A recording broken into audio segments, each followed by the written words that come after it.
한 주간도 평안히 잘 지내셨습니까? 복된 성탄 그리고 여러분의 삶에 한없는 기쁨과 평안이 넘쳐나는 복된 날들 되어지실 수 있기를 진심으로 축복합니다. 지난 한 주는 참 정말로 추웠던 한 주였던 것 같습니다. 또 특별히 제주도와 남쪽 지역, 특별히 남쪽에서도 서쪽에 있는 지역들이 눈폭탄이라고 할 만큼 많은 양들의 그 눈이 내려서 많은 피해를 입었다는 소식을 듣습니다. 이번 주에는 날씨가 조금 그래도 지난주보다는 상대적으로 풀어진다고 합니다만은 겨울은 그래도 겨울인 것 같습니다. 아직도 2달 이상이나 남아 있지만 어서 속히 봄이 왔으면 좋겠다라고 하는 그런 생각을 해보게 됩니다. 봄이 되면 얼어붙었던 땅들이 녹아지고 그리고 그 속에서 숨죽이고 있던 생명들도 다시 우물트게 되기 때문에 그렇습니다. 겨울이 지나가면 반드시 봄이 온다라고 하는 것을 믿지 못하는 사람은 아무도 없습니다. 그렇지 않습니까? 마찬가지로 우리 주님은 반드시 그리고 당연히 오십니다. 겨울이 지나면 봄이 오는 것만큼이나 확실하고 당연한 것이 우리 주님께서 이 땅에 다시 오신다는 사실입니다. 저는 함께 하지는 못했지만 지난 금요일에 저희 아이들이 영웅이라고 하는 영화를 보고 왔습니다. 안중근 의사의 일대기를 그린 그런 작품입니다. 안중근 의사가 이토 히로부미를 저격한 그런 애국지사이시지요. 그는 그 후에 그 일제에 잡혀서 아주 극심한 고문 속에서도 단 한 번도 고개를 숙이지 않고 단 한 번도 무릎을 꿇지 않고 애국지사로서의 기품을 잃지 않고 형장의 이슬로 사라졌던 그런 분입니다. 그런 반면에 일제강점기 초중반에는 애국활동을 하던 수많은 그리스도인들이 일제의 말기로 가면서 변절하기 시작한 그런 가슴 아프고 안타까운 역사를 가지고 있습니다. 그들이 변절하게 된 공통적인 이유 중에 한 가지가 무엇이냐면 그들이 생각하기에 그리고 그들이 판단하기에 모든 환경들이 대한민국의 독립은 불가능하고 그날은 아무리 애를 써도 결코 오지 않을 것이다 라고 그렇게 판단이 되었기 때문이라고 하는 것입니다. 그렇게 생각하기 시작하면서부터 그들은 이제까지 그들이 견지해왔던 모든 삶의 태도가 180도 바뀌게 되었습니다. 그동안에는 일제에 저항하던 그들이 일제에 적극적으로 협조하게 되었고 심지어는 일제를 찬양하는 그런 시를 쓰고 글을 쓰는 그리고 그런 노래를 만드는 일들에 앞장을 섰다라고 하는 것입니다. 우리의 삶도 마찬가지라고 이야기할 수가 있겠습니다. 우리의 삶이라고 하는 것은 일평생 동안 한결같을 수 있다면 좋겠지만 그렇지 못한 경우들이 굉장히 많고 또 한결같기보다는 매일 매순간 더 진보하는 삶을 살아야 합니다. 신학자들 중에서도 그렇고 학자들 중에서도 그렇고 그의 젊은 시절의 사상이 다르고 또 중년의 사상이 다르고 노년의 사상이 다릅니다. 그런데 여기서 중요한 것은 이 모든 것들이 일관성을 가져야 한다라고 하는 것이죠. 사도 바울이 나의 달려갈 길을 다 가고 믿음을 지켰다라고 하는 것은 시대에 따라서 다른 옷을 입을 수도 있고 시대에 따라서 다른 여러 가지 일들을 행할 수 있지만 그것을 하나로 관통하는 정신이 있는데 그것이 바로 믿음이어야 한다라고 하는 것입니다. 우리가 보통은 열정적인 믿음을 가졌을 때는 믿음으로 잘 살다가 그 믿음이 식어져 버리면 믿음에서 멀어져 버리는 그런 결과들을 나타낼 때가 있는데 여러분의 삶이 그리고 저와 모든 사람들의 삶이 처음부터 끝까지 믿음으로 달려가서 믿음으로 승리하는 복된 믿음의 여정이 되어지기를 간절히 소망합니다. 요즘 청년 세대를 일컬어서 7포 세대니 9포 세대니 하는 말을 하곤 했습니다. 이미 몇 년 전부터 언급되었던 그런 이야기입니다. 7가지를 포기한 세대, 9가지를 포기한 세대. 그래서 그들이 선택한 대안이 무엇이냐면 소확행이라고 하는 것입니다. 소소한 작은 행복을 누리면서 살자라고 선택한 것이죠. 내가 아무리 노력을 해도 성공할 확률이 거의 희박하니 그저 있는 시간을 흘러가는 대로 보내면서 아주 작은 행복을 누리면서 살자라고 하는 것입니다.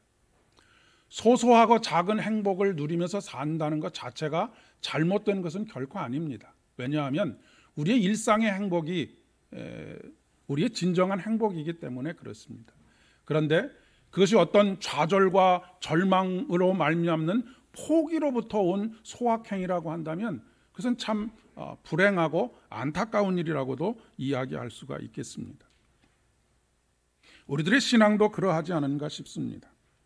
우리의 신앙이 열심히 기도하고 매일매일 찬양하고 예배하다가 그럼에도 불구하고 도저히 바뀌지 않을 것 같은 현실 앞에서 좌절하고 절망하고 그리고 미래에 대한 우리의 마음과 생각을 접어버리는 일들이 종종 있기 때문에 그렇습니다. 우리는 매년 성탄절을 맞이합니다. 올해도 어김없이 우리는 성탄절을 맞이했습니다. 한 5년에 한 번, 한 10년에 한 번 성탄절을 기념하면 안 될까? 이런 발칙한 생각을 해보게 됩니다. 도대체 왜 매년 우리는 성탄절을 지켜야 하고 성탄절을 기념하고 축하해야 하는 것일까? 인간은 망각의 동물이기 때문에 그렇습니다. 인간은 환경의 지배를 받는 동물이기 때문에 그렇습니다. 환경에 따라서 믿음이 흐릿해지기도 하고 믿음이 무너지기도 합니다. 환경에 따라서 생각이 무뎌지기도 하고 생각이 완전히 무너지는 그런 일들도 경험하기도 하지요. 그렇기 때문에 매년 성탄절을 통해서 2000년 전에 이 땅에 오셨고 다시 오시겠다고 약속하신 그분의 약속을 기억하고 그분의 약속 안에서 그 약속을 붙잡고 다시 살아갈 것을 다짐하는 그런 날이 되어야 하겠기 때문에 그렇습니다. 우리가 우리 일상생활에 있어서 생일을 기념하고 결혼 기념일을 기념하고 또 부모님의 기일이나 생신을 챙기고 하는 모든 행위들이 다 그렇습니다. 그것은 단지 축하만 하기 위함이 아니라고 하는 것입니다. 생일을 맞이했을 때는 이 세상에 나를 보내신 분이 계신데 그분이 나를 이 세상에 보내신 뜻이 무엇인가를 다시 한번 생각하는 때입니다. 결혼 기념일은 삶에 지치고 세파에 부딪히느라 처음 두 사람이 첫 마음을 가지고 생각했던 그 생각들, 그 목표들, 그 목적들이 흐릿해졌을 때 다시 그것을 새롭게 하는 날, 그 날이 바로 결혼 기념일인 것이죠.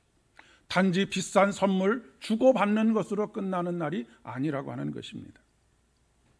부모님의 기일은 그분들이 이 땅을 살아가면서 남겼던 신앙의 유산들과 삶의 유산들을 기억하고 계승하는 날이 되어야 하는 것입니다. 우리는 2002년 성탄절을 맞이했습니다. 오늘 함께 읽은 4가지 본문, 이사야의 본문, 시편의 본문, 요한복음의 본문, 그리고 히브리서의 본문, 이 4가지가 공통적으로 우리에게 이야기하고 있는 것은 무엇이냐면 그가 오시면입니다. 그가 오시면 하나님의 심판이 일어나고 그가 오시면 죄와 사망의 권세가 생명의 권세에 엎어지게 될 것이다. 무너지게 될 것이다. 그래서 시편의 찬송을 통하여서 그를 찬양하자, 그를 높여드리자라고 그렇게 이야기하고 있는 것입니다. 그가 오셨습니다. 그리고 그가 오실 것입니다. 그가 오셨다라고 하는 말은 이미 모든 상황이 다 종결된다라고 하는 것을 말하는 것입니다. 군사 용어 중에 게임 체인저라고 하는 말이 있습니다. 이것은 군사 용어로 시작된 말인데 요즘은 사회 곳곳에서 사용되는 언어이기도 합니다. 게임 체인저라고 하는 말은 뭐냐면 게임의 판도를 통째로 바꾸거나 판도를 완전히 뒤집어 놓을 만한 그런 일을 할 수 있는 사람, 그런 사건, 그런 것을 의미하는 것이 게임 체인저입니다. 우리가 지난 3년 동안 경험했던 코로나19도 어떻게 보면 우리 시대에 큰 변화를 가져다 준 게임 체인저라고 그렇게 이야기할 수 있겠습니다. 그 중에서도 인류의 역사를 가르는, 인류의 역사를 완전히 뒤바꿔버린, 천지가 개벽하도록 만든 사건이 뭐냐면 그것이 바로 우리 주님께서 오신 사건이고 오고 계신 사건이 바로 그것이라고 하는 것입니다. 우리가 잘 아는 것처럼 인류의 역사는 예수님께서 오기 이전과 예수님께서 오신 이후의 역사로 나뉘게 됩니다. 인류의 역사를 완전히 게임의 판을 완전히 바꿔버린 그런 시대로 만드셨다라고 하는 것입니다. 특별히 그가 오시리라라고 하는 이 성경의 단어는 본래 우리말 번역으로는 그렇게 번역하고 있지만 실제로는, 그리고 또 영어 성경에서는 이렇게 이야기합니다. He is coming이라고 그렇게 이야기합니다. 그러니까 그가 오시리라라고 하는 것은 먼 훗날에 오랜 시간 동안 아무 일도 하지 않고 가만히 계시다가 정해진 그날에 우리 하나님께서 우리에게 오신다라고 하는 그런 의미가 아니라고 하는 말씀입니다. 그가 지금 오고 계신다라고 하는 것입니다. 계속해서 하나님의 구원의 역사가 가까워지고 있다라고 하는 것을 말하고 있고, 그 하나님께서 오늘도 쉬지 않고 우리를 향하여서 달려오고 계시다라고 하는 그런 의미입니다. 그러니까 그가 오실 것입니다라고 하는 이 믿음의 고백 속에는 그 사건이 단순히 먼 미래의 사건이 아니라 바로 오늘 우리의 삶에서 이루어지고 있는 사건이다, 현재 진행되고 있는 사건이다라고 그렇게 이야기할 수 있습니다.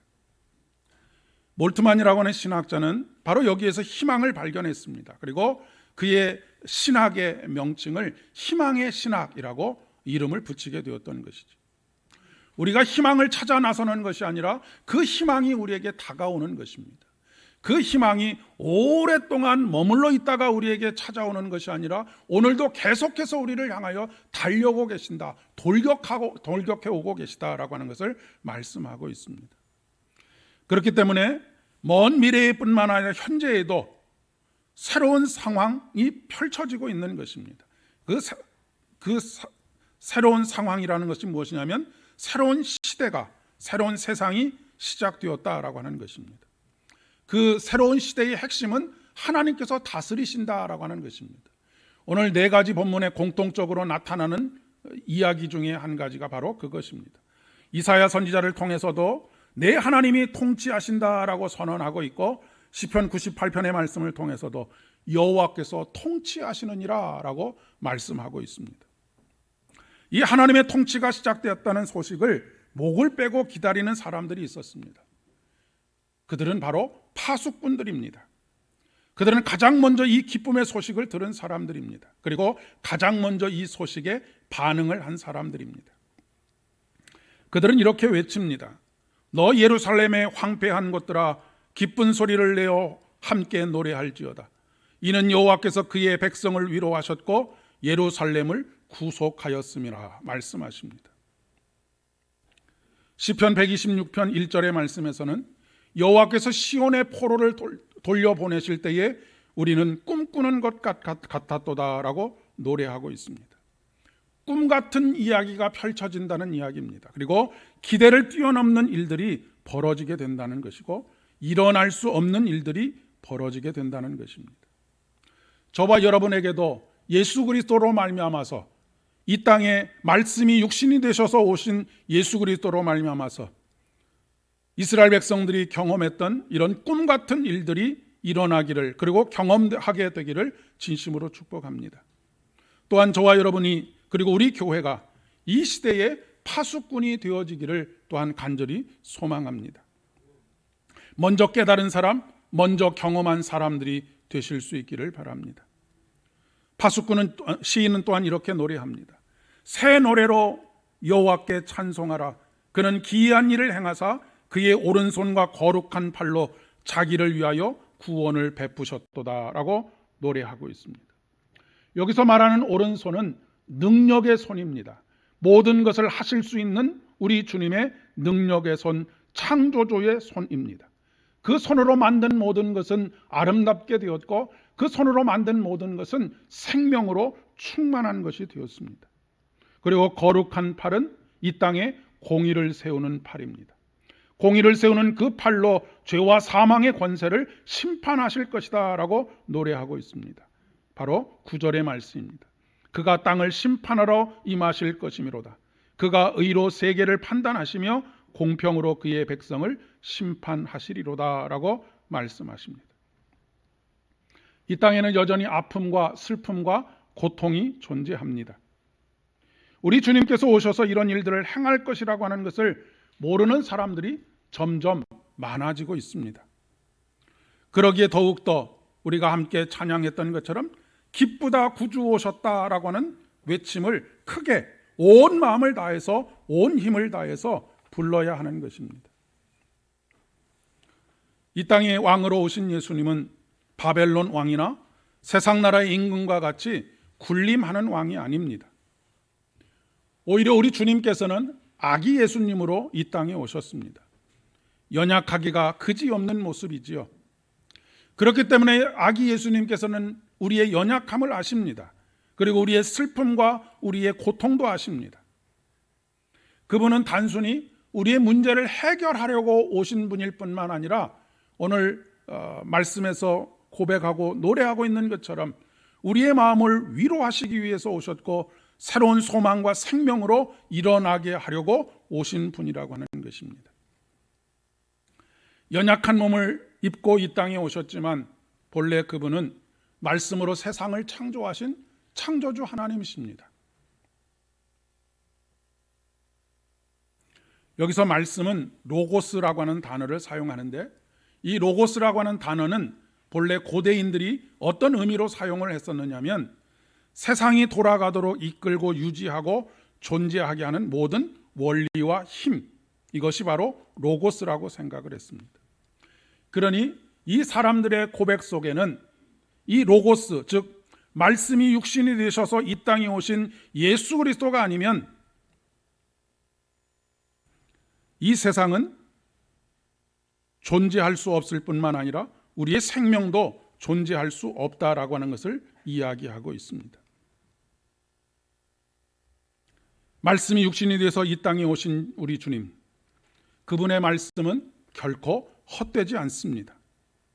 땅에 떨어지는 순간 반드시 꿈꾸는 것과 같은 역사를 이루어내는 말씀입니다. 창세기 1장에 보면 하나님이 이르시되 라고 하는 말로 시작하고 있고 말씀하신 그대로 되니라 라고 그렇게 맞춰지고 있는 것을 보게 됩니다.